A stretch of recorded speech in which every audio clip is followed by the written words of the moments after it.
and welcome to Elizabeth's Corner. I'm Susan Munro, Chair of Elizabeth's Group, and I've got a guest today.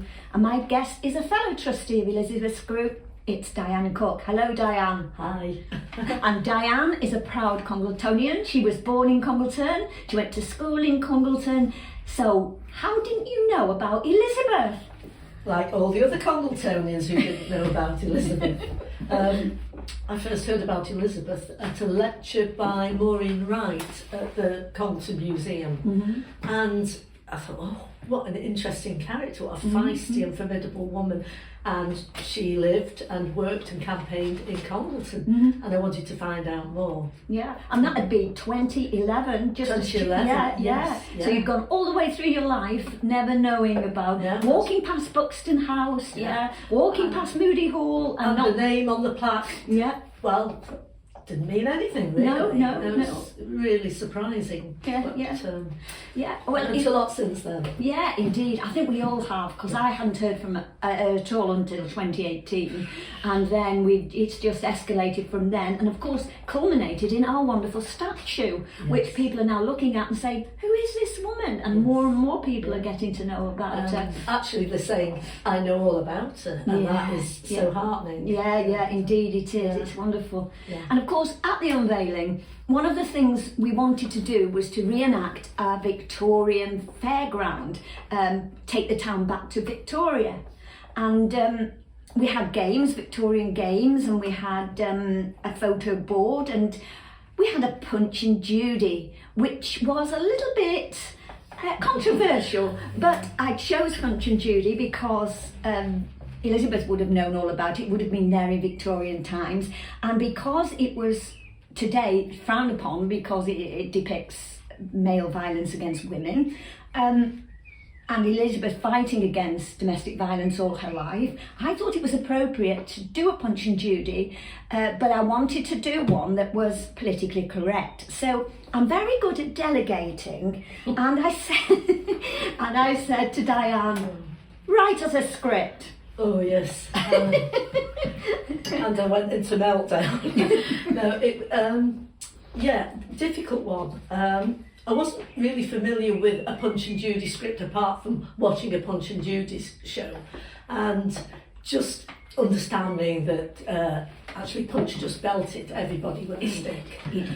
So I thought, right, how are we going to make this so it is entertaining for children without being too violent, and also make it a little bit more in-depth to get the message across about Elizabeth's campaigns and everything she did, so that youngsters and adults and a wider audience would understand about what she was about and how she brought about changes.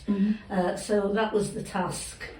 That was the remit, and I must admit it was happening at a time when I was chasing my rudder, trying to get everything into place. And when you came with your script, I looked at it and I thought, wow, this is absolutely perfect. It brought tears to my eyes, because there's Punch getting his comeuppance, repenting of his sins, and signing the right white ribbon pledge. It just fitted in with everything that's going on in the town. It's just absolutely lovely. We needed that. We needed, generally, he gets his comeuppance by means of hanging, or a crocodile, or the devil.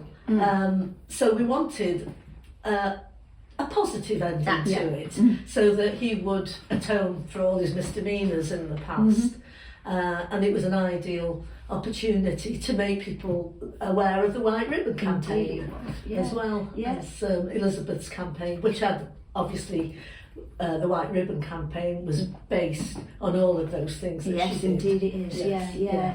No, it was really good. We just had one little fault with it, and that was on the day when we did our performance, we had never done a puppet show before, and stupidly, I didn't realise that when you're inside a box talking, nobody can hear what you're saying. And I'm afraid the original performance of it was not very loud. shall we say. But we have done it several times since, and we've now got speakers, and it's gone down very well. It went down in the park for the Jubilee, and our next performance is going to be on the 4th of April for the Easter Hop in the town centre. We're going to have 2 performances, one at 11 and one at 1. And children, you will hear this one, okay? It'll be really, really good. Well, that's what's good about it, because you can set it up anyway. It's not like a normal stage play where you have to have actors and you have to have loads of props. No. This takes place in something no bigger than a sentry box. Yeah. So you have to be on fairly good terms with your fellow puppeteer. Yeah. Underarm protection. Yeah, quite.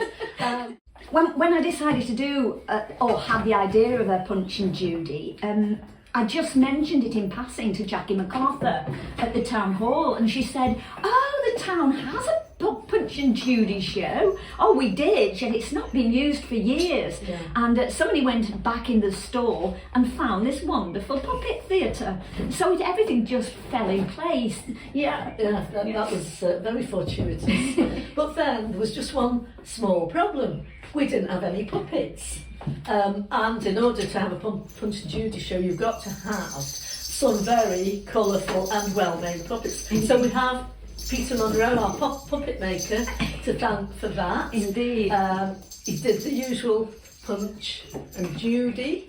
Yeah, here's Judy. Which, very convincing. But he also did a wonderful likeness of Elizabeth from the photographs that we have. There are very few available, but it is astonishing, and it is just a wonderful representation of Elizabeth. It is, and whenever she pops up, all the children have to go, yay! And it's good as well, because you can have different people, if they're not available to do the voices, so you don't have to have anybody on show, so to speak. Yeah. I think we have a policeman as well, and yes, he's a wonderful policeman of his time. Hello, what's going on here? And when Elizabeth was addressing Parliament, we wondered how should we do this? Should we do this with some cardboard cutouts? But then Peter, our puppeteer, he came up with 2 wonderful parliamentarians who would just come up at the appropriate time when Elizabeth was addressing them and make comments. Mostly they were in fear of her, because she was a scourge. Yes, she was indeed. Yes, she was seen walking the halls of Parliament late into the night. That's right. Yeah, she was only 4 little foot 9, tiny woman. Yeah, but they called her. Was it the bulldog and the terrier? And the watchdog, the the parliamentary watchdog, and the scourge of the Commons. Yeah. So yes, and so we wove that into the story. And it punctuated the slapstick, which you've got to have. You've got to have slapstick. Yeah. And wove it in very well. Certain issues came up, like the Marital Women's Property Act, and some sausages have just arrived. The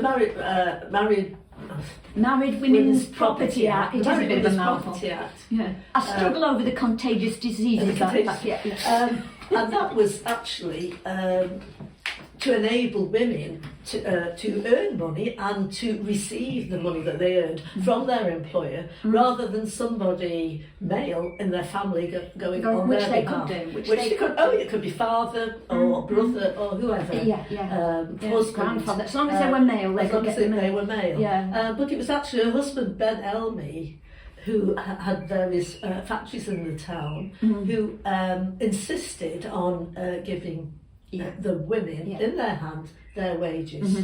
I think that this is a problem I have, but it's not really a problem because there's work there to be done, and that is more research about Ben, because Ben was equally as radical as Elizabeth. Elizabeth couldn't have achieved half that she did without Ben behind her, and Ben was actually the first man to ever call himself feminist. He brought the word into the country. Wow. Ben Elmy. And he was the first mill owner to give women their own wages. Yeah, so he was He a was guy. very radical. Yeah, and a lovely poet and writer as well. Some of his writings still in print, and which sadly we haven't got with Elizabeth, because hers was all destroyed in Buxton House in 1914. So a very interesting couple and a very interesting puppet show. So don't forget, 4th of April in the town centre, and then for the coronation we're in the park again. So we haven't got the time on that one yet, but it will be on our Facebook account.